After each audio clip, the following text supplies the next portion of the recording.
And I give the floor to the representative of Russian Federation. Спасибо, господин Thank you, Mr. President. We thank the UN Secretary-General, Antonio Guterres, and the Secretary-General of the Association of Southeast Asian Nations, Lim Jok Hoi, for their effective briefings, informative briefings on the efforts of ASEAN in cooperation with the UN to maintain international peace and security. We also express our thanks to our Vietnamese colleagues for taking the initiative to organize today's thematic meeting of the Security Council on the subject of cooperation between the UN and regional organizations, in this case ASEAN. We see ASEAN as one of the most successful integration associations. The association plays an important role in upholding peace and stability in the Asia-Pacific region. We have consistently called for strengthening the central role of the 10 members in regional affairs. We note the contribution of ASEAN states in carrying out peacekeeping operations under UN auspices. This year, the dialogue partnership between the Russian Federation and ASEAN will celebrate its 24th birthday. Over this period, impressive progress has been achieved in every area of our cooperation. A robust treaty and legal foundation for cooperation has been established, which can now be described as a strategic partnership. Effective joint mechanisms have also been created, and trade and economic and humanitarian links are steadily developing. The conditions have been created for closer coordination of our steps at key multilateral platforms, first and foremost within the UN.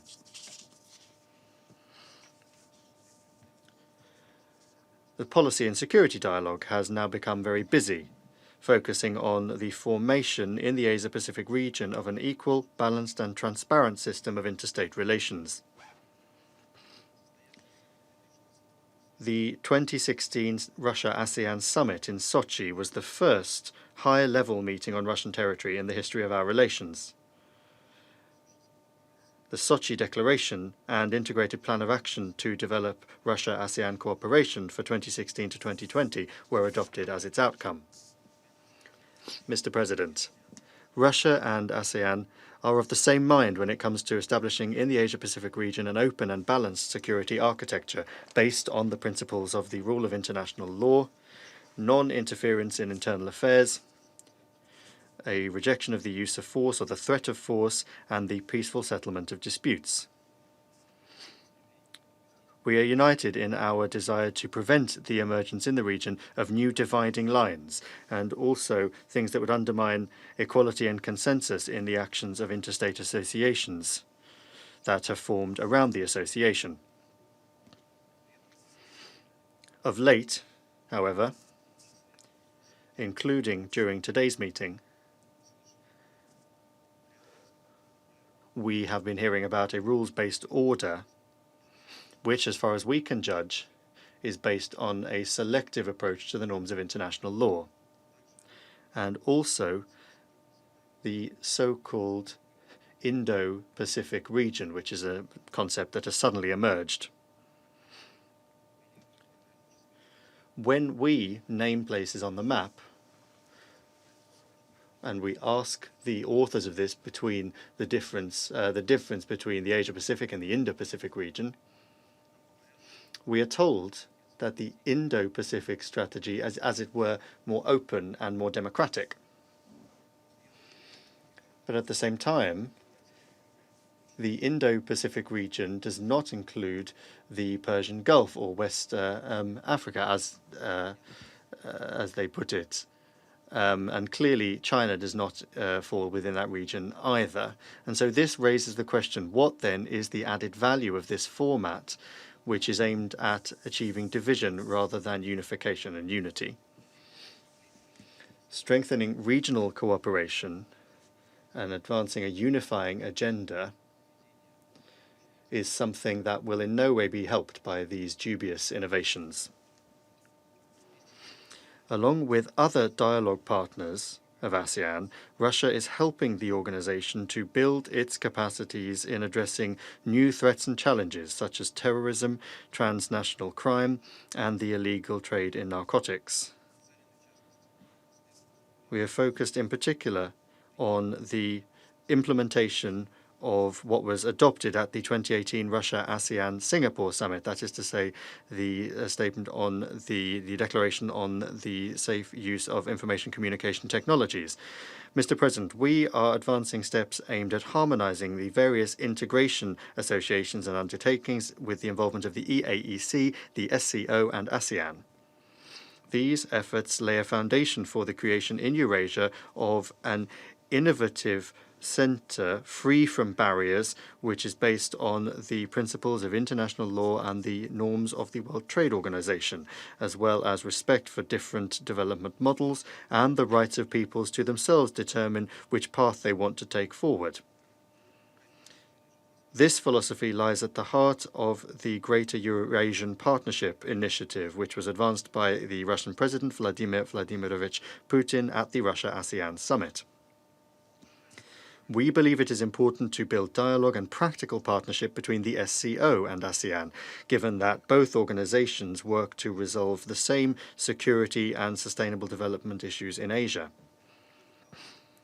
Based on the positive experience of cooperation between the UN and the SCO, including the third high-level meeting on the terrorism and organized crime nexus in New York, November last year, we propose that we think about expanding the format of those events to include ASEAN as well.